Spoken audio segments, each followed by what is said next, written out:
जळगाव संभाजीनगर एक्सप्रेसवेचा विस्तार आता थेट चोपड्यापर्यंत होणार आहे.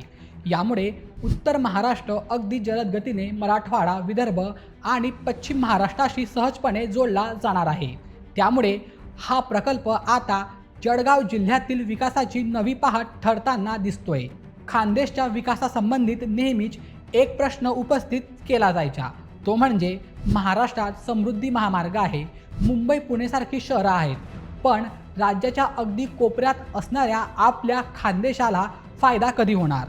पण आता याच प्रश्नाचे उत्तर देणारी ही बातमी समोर आली.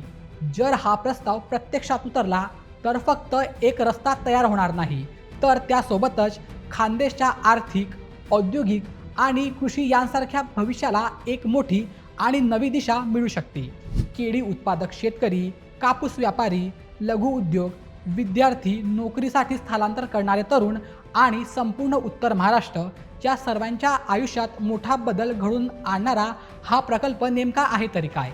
आणि चोपड्यापर्यंत विस्तार झाला तर खानदेशच्या विकासाचा नवा नकाशा कसा तयार होऊ शकतो? आजच्या या विशेष व्हिडिओमध्ये आपण संपूर्ण चित्र समजून घेणार आहोत. तर मित्रांनो, महाराष्ट्रात गेल्या काही वर्षांमध्ये महामार्गाच्या माध्यमातून विकासाचा नवा अध्याय लिहिला जातोय. मुंबई पुणे एक्सप्रेसवे, समृद्धी महामार्ग, शक्तिपीठ महामार्ग आणि आता नुकताच चर्चेत आलेला खानदेश एक्सप्रेसवे. जळगाव आणि छत्रपती संभाजीनगर यांना थेट जोडणारा हा 6 पदरी महामार्ग उत्तर महाराष्ट्र आणि मराठवाडा यांच्यातील अंतर कमी करणार असल्याचं सांगितलं जात आहे. या प्रकल्पामुळे खानदेशला समृद्धी महामार्गाची थेट जोडणी मिळणार असल्याची अपेक्षा व्यक्त केली जात आहे. पण आता या प्रकल्पाला आणखी मोठं स्वरूप देण्याची मागणी समोर येते. जळगावपुरता मर्यादित न ठेवता हा मार्ग चोपड्यापर्यंत वाढवला गेला तर संपूर्ण उत्तर पश्चिम खानदेश विकासाच्या मुख्य प्रवाहात येऊ शकतो, असं स्थानिक पातळीवर बोललं जात आहे. आणि म्हणूनच ही फक्त महामार्गाची बातमी नाही, तर खानदेशच्या भविष्याची बातमी आहे. सर्वप्रथम हा प्रकल्प समजून घेऊयात. राज्य सरकारच्या नियोजनानुसार जळगाव ते छत्रपती संभाजीनगर असा सुमारे 105 किलोमीटरचा 6 पदरी द्रुतगती महामार्ग उभारण्याची योजना आहे. या मार्गामुळे जळगाव जिल्ह्याला थेट समृद्धी महामार्गाशी जोडणी मिळू शकते.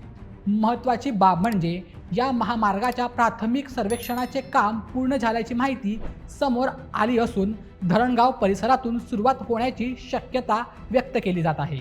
पुढील टप्प्यात जमीन संपादन आणि निविदा प्रक्रियेला गती मिळू शकते. यामुळे खानदेशातून मराठवाड्यात आणि पुढे नागपूर मुंबई कॉरिडॉरमध्ये पोहोचणं अधिकच सोपं होऊ शकतं. आता सगळ्यात महत्त्वाचा प्रश्न म्हणजे या नवीन प्रकल्पात चोपड्याचं नाव एवढं चर्चेत का आलं? कारण मित्रांनो, चोपडा हा फक्त एक तालुका नाही, तर तो उत्तर महाराष्ट्राच्या आर्थिक हालचालींचा महत्त्वाचा केंद्रबिंदू आहे. शेती, केळी, कापूस, मिरची, धान्य व्यापार, ग्रामीण बाजारपेठ आणि मध्य प्रदेश सीमावर्ती भागाशी जोडलेला व्यापार या सगळ्यांचं मोठं केंद्र म्हणजे चोपडा. आजही अनेक व्यापाऱ्यांना मोठ्या बाजारपेठांपर्यंत पोहोचण्यासाठी जास्त वेळ आणि काळ खर्च करावा लागतो. वाहतुकीचा खर्च वाढतो, माल पोहोचण्यास उशीर होतो, याचा थेट परिणाम नफ्यावर होतो. म्हणूनच जर एक्सप्रेसवेचा विस्तार चोपड्यापर्यंत झाला तर या संपूर्ण पट्ट्याचं अर्थकारण मोठ्या प्रमाणात बदलू शकतं. खानदेश म्हटलं की सर्वप्रथम आठवतं ते केळी उत्पादन. जळगाव जिल्हा देशातील महत्त्वाच्या केळी उत्पादक जिल्ह्यांपैकी एक मानला जातो. आज शेतकऱ्यांसमोरचं सर्वात मोठं आव्हान कोणतं? तर माल वेळेत बाजारात पोहोचवणं. फळं आणि भाजीपाला यांसारख्या नाशवंत उत्पादनासाठी प्रत्येक तास महत्त्वाचा असतो.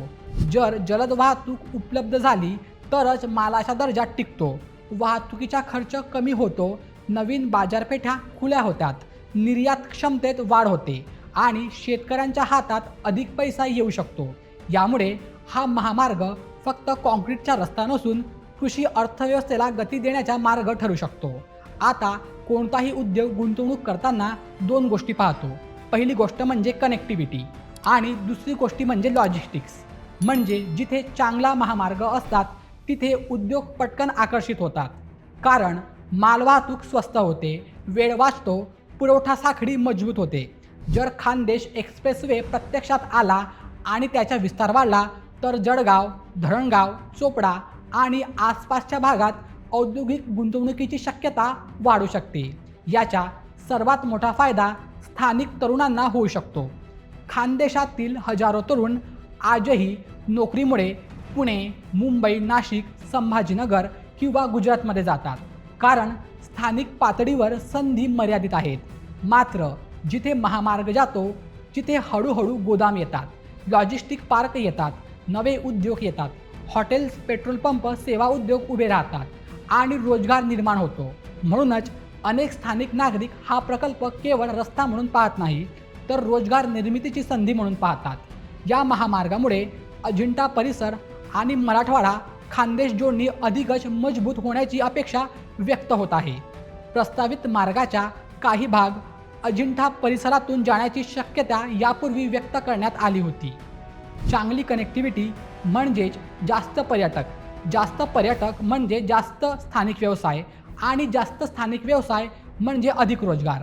कारण खानदेशमध्ये अनेकदा असा आरोप केला जातो की मोठे प्रकल्प इतर भागात जातात आणि उत्तर महाराष्ट्र दुर्लक्षित राहतो। मात्र हा महामार्ग पूर्ण झाला आणि त्याचा विस्तार झाला तर प्रथमच खानदेश स्टेट महाराष्ट्राच्या सर्वात महत्त्वाच्या महामार्ग नेटवर्कमध्ये सामील होऊ शकतो। ही भावना लोकांमध्ये आशावाद निर्माण करत आहे। पण प्रत्येक मोठ्या प्रकल्पासोबत काही प्रश्न असतात। जमीन संपादन, पर्यावरणीय मंजुरी, निधी, प्रशासकीय प्रक्रिया आणि प्रत्यक्ष अंमलबजावणी। सर्वेक्षण पूर्ण झालं असलं तरी अजून मोठा प्रवास बाकी आहे। अधिसूचना, जमीन संपादन आणि निविदा प्रक्रिया हे सर्व पुढचे महत्त्वाचे टप्पे असतील। म्हणूनच नागरिकांची अपेक्षा वाढल्या असल्या तरी प्रत्यक्ष काम किती वेगाने होतं हे पाहणं देखील तितकंच महत्त्वाचं असेल। एक गोष्ट मात्र निश्चित आहे, खानदेश एक्सप्रेसवे हा फक्त आणखी एक महत्त्वपूर्ण मार्ग नाही, तर तो उत्तर महाराष्ट्राला समृद्धी महामार्गाच्या विकास प्रवासाशी जोडण्याचा प्रयत्न आहे। जर चोपड्यापर्यंत विस्ताराचा प्रस्ताव प्रत्यक्षात आला तर शेतकरी, व्यापारी, विद्यार्थी, उद्योग आणि सामान्य नागरिक अगदी सर्वांसाठीच हा विकासाचा मोठा टर्निंग पॉईंट ठरू शकतो। आज हा प्रकल्प आशेच्या टप्प्यावर आहे, उद्या तो वास्तवात उतरला तर खानदेशच्या विकासाचा वेग पूर्णपणे बदललेला दिसू शकतो। तुमच्या मते जळगाव छत्रपती संभाजीनगर एक्सप्रेसवेचा विस्तार चोपड्यापर्यंत व्हायला हवा की नाही? आणि या प्रकल्पामुळे सर्वात जास्त फायदा कोणाचा होईल? शेतकरी, व्यापारी, उद्योग की तरुण? तुमचं मत आम्हाला कमेंटमध्ये नक्की कळवा आणि अशा व्हिडिओंसाठी आपल्या बोलेमेच्या यूट्यूब चॅनलला सबस्क्राईब करायला विसरू नका। धन्यवाद।